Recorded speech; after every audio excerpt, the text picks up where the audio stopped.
During this segment, we're going to learn how to trim a wheel-thrown bowl on the potter's wheel. I have already thrown and let this piece get to a state of leather hard. So it's resisting major changes. It's holding on to its shape really well as I press on it and kind of move it around a little bit, but it also still lets me mark into it. So this is a good state for us to do our trimming. So when we trim, you're going to take your bowl, you're going to turn it face down, which is why it is important for us to make sure that when you're throwing the bowl to keep the rim level, because now we have to balance the bowl upside down on the wheel head so that now what is the top, formerly the bottom, is flat across the top, so that when I spin this, this will be level. We'll also be able to finish, do some finishing touches to level out the top here with the trimming tools, but it's a lot easier if you make the rim of the bowl level first. So I've lined this up using the rings on the wheel head. Notice that there is no bat on here. I just have the wheel head and the piece sitting on top of it. The rings help me to identify where center is. So we've got the piece centered up here, pretty close to the center. And so one way that we can kind of judge how close to the center this is by taking the back end of your tool or your needle tool, and you can very steadily hold your hands together and then mark on top of the bowl a perfect circle. When you stop, you can look at the top of this and you'll see that this side right here where my finger is pointing is the line is closer to the edge than the opposite side. That means that we need to move the bowl. So what we're gonna do is move the bowl just a little bit to the direction where it was closer to the edge. This is gonna move that center circle the opposite direction. Because if you think about it, the circle stays permanently where it is. It's the bowl that has to move. So if we move it this direction and then re-spin it, redraw that line, we're gonna be a lot closer to that center. I'm gonna shift this over just a little bit more and see if we can get it almost perfect. And we are pretty close with this. So now, the next step would be to take some balls of clay, which I have over here. You're going to take little chunks of clay, just a little bit of clay like this, a little bit of clay like this, a little bit of clay like this. And it doesn't matter if this is fresh clay, it actually works a little bit better if it is more firm. So I'm gonna kind of roll them into a little bit more ball shape, kind of like a rock. And then in equal positions, 3 positions around here, we're gonna create a tripod effect. So we're gonna take this, holding the piece right down in the center where we want it. We're gonna take these balls of clay and sit them on the outside so that it touches the wheel head and it touches the side of the piece. You're gonna very gently kind of push the clay down. You do want it to touch the piece because it's gonna hold the piece in position, but you also want to make sure that it has enough substance to it so that it doesn't let the piece fly off the wheel. Got to have something here solid. So in 3 equal spots all the way around here, we're gonna judge where those 3 equal spots are. You can kind of see here, this is about 3 equal spots. We're gonna put them all down and lock our piece onto the wheel. You'll notice that I don't put the balls of clay too high up on the potter's wheel or on the piece because I don't want to interfere with my cutting area. I'm gonna be carving all the way down to the tops of these balls of clay in order to get the piece a little bit thinner. So that's what we're gonna be working with next. So now we've got the piece centered and it looks like everything is pretty good. I'm spinning the wheel here just to kind of double check and make sure everything's good and nothing's flying off the potter's wheel. The next step is going to be to flatten our top. So we're gonna take our carving tool here, and I have some, for me, I use my homemade carving tools, but we also have the regular carving tools that are purchased. So we're gonna take that carving tool, they all work about the same.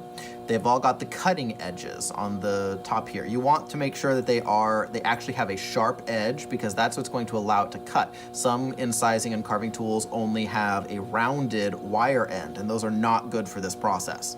So we're gonna line up our tool, hands together really tight, hands together right here in the center, and we're going to slowly add some pressure straight down in the middle. Hands locked in tight, my arms are down in my core. And I'm just gonna level out the center here. Created a little bit of a divot right there. And that's a place for me to put my finger. Because as we continue with this, we have to keep center pressure going down as we are adding pressure on the outside of the piece. If you add pressure on one side, the piece wants to go that opposite direction. So in order to resist that, we have to add equal pressure going down to counter the pressure that's being pushed across the side of the wheel. So we're gonna continue to move across here. I like to do it in steady increments. You can puff off the clay that starts to carve away. Our wheel is spinning about medium speed right now. And as I move this out here, notice that my hands stay connected. My hands stay connected as I move across the piece, but my middle finger on my left hand, because I'm right-handed, stays right there in the center. And that's to keep my pressure. So now we flattened out the top here pretty well. So the next step is going to be to take the tool and stand it vertically on the side here, working between our 3 and 6 o'clock position. If you think about this, 3 o'clock is here, 6 o'clock is here, somewhere between that area towards me, 3 to 6 o'clock, we're going to be working on carving away this outside edge. It's really kind of rough. That's just created whenever we're centering the ball of clay and we're pulling the walls. You have this extra clay down here at the bottom. So we have to trim that away to give ourselves that nice foot that we're going for. So we're going to spin the wheel, and please remember, we never touch the clay until the wheel is spinning at the speed that we want it to go. If we touch the wheel too soon, you're going to end up getting uneven markings or carvings in the piece. Our goal is to keep things perfectly centered as we carve. The only way to do that is to come into the clay very gently and slowly after the wheel is spinning at its fullest speed. And in this case, it's about medium speed. So we're going to start with our finger, left hand on the inside here in the middle, and the right hand we're going to be slowly coming in from the side. Notice I'm cutting just little bits and pieces. I'm not adding a lot of pressure. Very slowly moving in.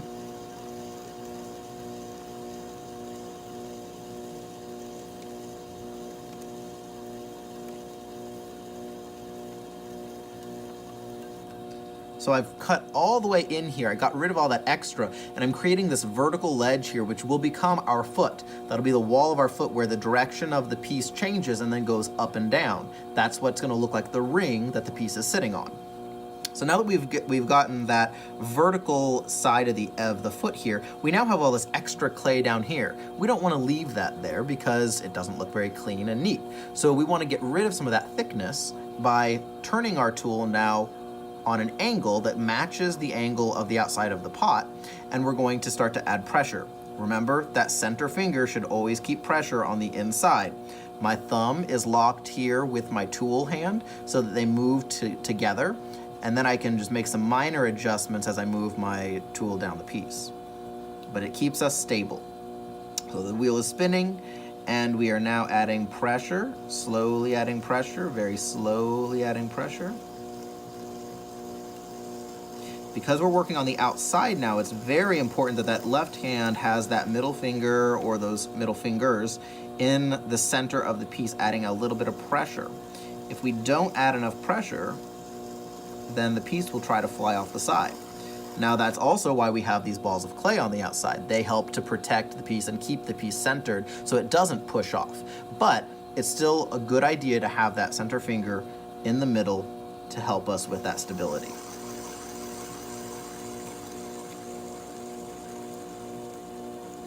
So I've been moving up and down the piece, turning the tool very slightly, trying to get a nice form on the outside of my piece to continue the form from the bottom, which is the actual rim of the bowl, all the way up to the foot. We're trying to get a nice gentle curve, making it look nice and even. I'm gonna go back up here on the side edge and realign.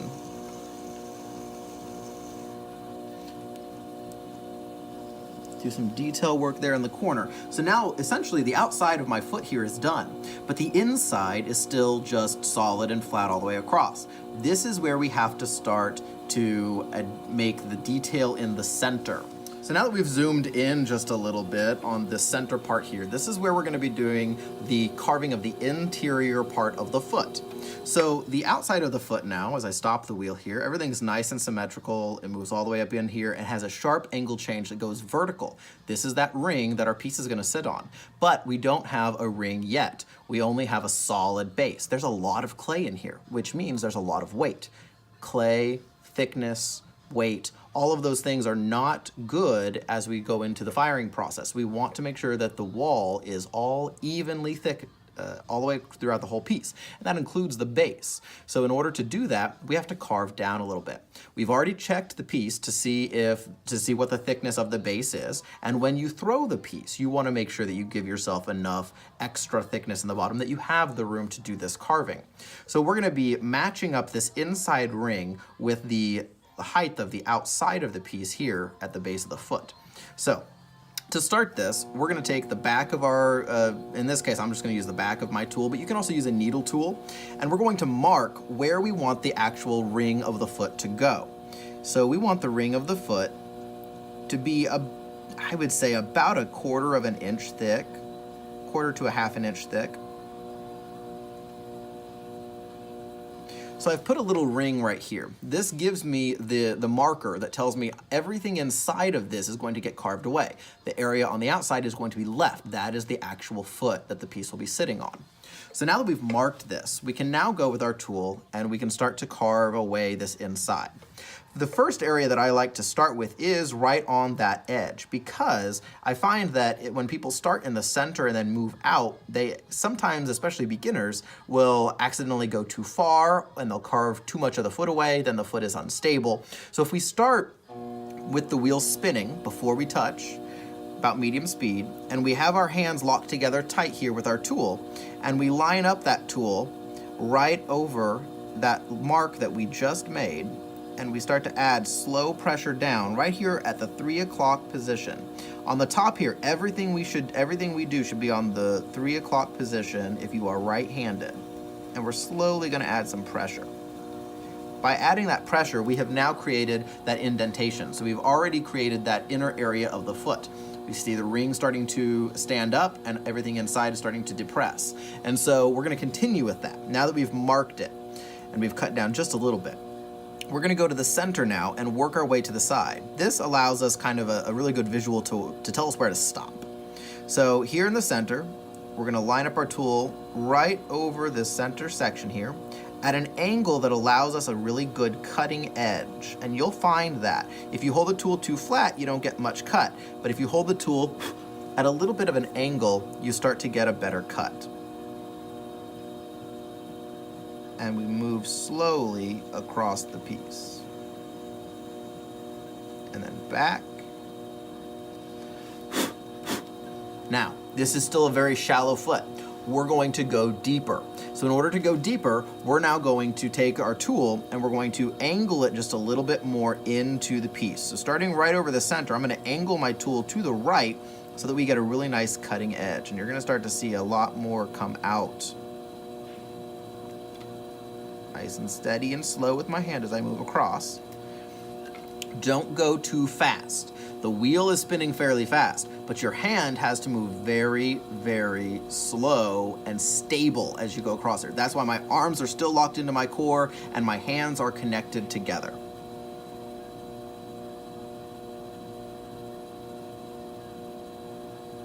Going back to the center here.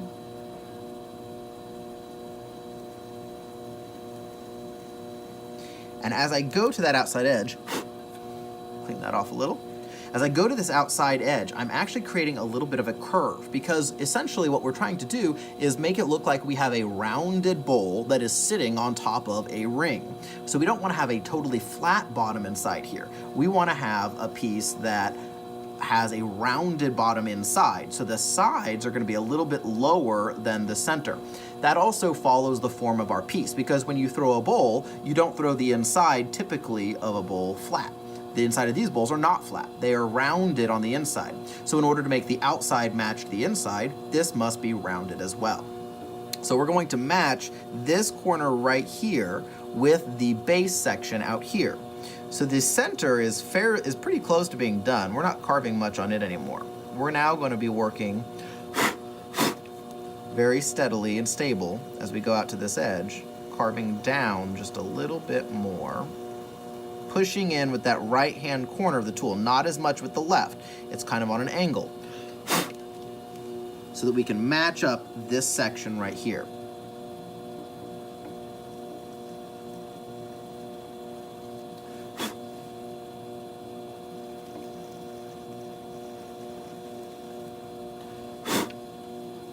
So what I just did there was I took my tool and I rounded the foot so that it actually is a ring that is rounded on the top. So it looks like a little bit of an arch. So I laid the tool on the side, on the inside here to carve a little bit, rolled it very lightly over the top until I went to the other side. And now this is actually rounded, domed up and down.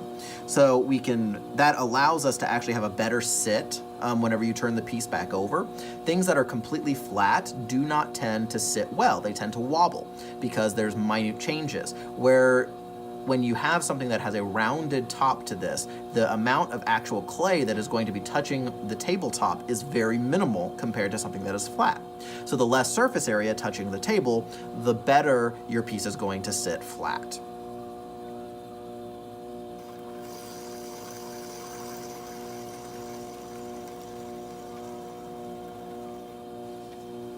Doing a little bit of cleanup here on this outside.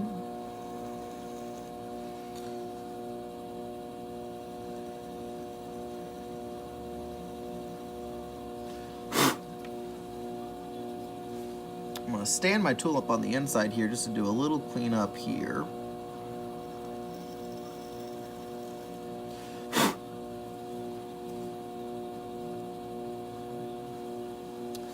All right. So now we have this nice curved inside edge that has a slight higher spot right here in the center.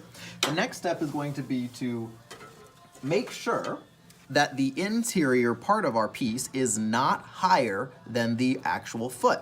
So one way that we can do that is by taking either a ruler or some kind of a flat object, and you lay it straight across the foot. It's important that it is a flat object, perfectly flat, because otherwise it's not going to give you a true indication.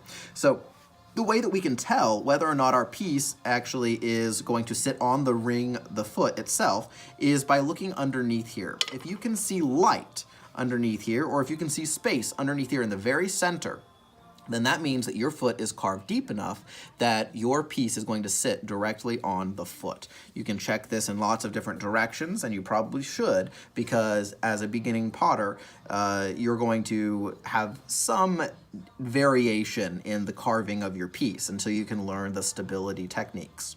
So now we know that our piece is going to sit on the foot. Everything looks good. The last thing that I like to do is take my finger and I dip it in the bucket of water just so I get the tip a little bit wet. Then I take my finger, and I run it over the top of that rim of the foot. What I'm doing is I'm just smoothing over this, compressing it just a little bit so that it keeps that dome, but it also smooths it out just a little bit. So it's very steady, very clean, and it just makes it really nice and smooth. So now we can start to pull our piece off by pulling the blocks of clay off. And now we can pick up our piece and check. What does it look like? Does it match the curve on the inside and on the outside? I'm going to say this looks like it is pretty good. So the last thing that we have to do is mark it as our own. I have what is called a chop mark that I will be using, and you guys will be signing your name with a needle tool. So my chop mark is a little stamp that I've made out of clay with my initials. That is my indication of my pottery. So I take this, we turn this upside down, take our chop mark or your needle tool, and you very carefully mark your name into the bottom. In this case, I'm going to roll my stamp in. And then we have a J. Eric Simmons original, and you guys will have your own finished and trimmed original piece of pottery. Thank you for watching, and please make some pots.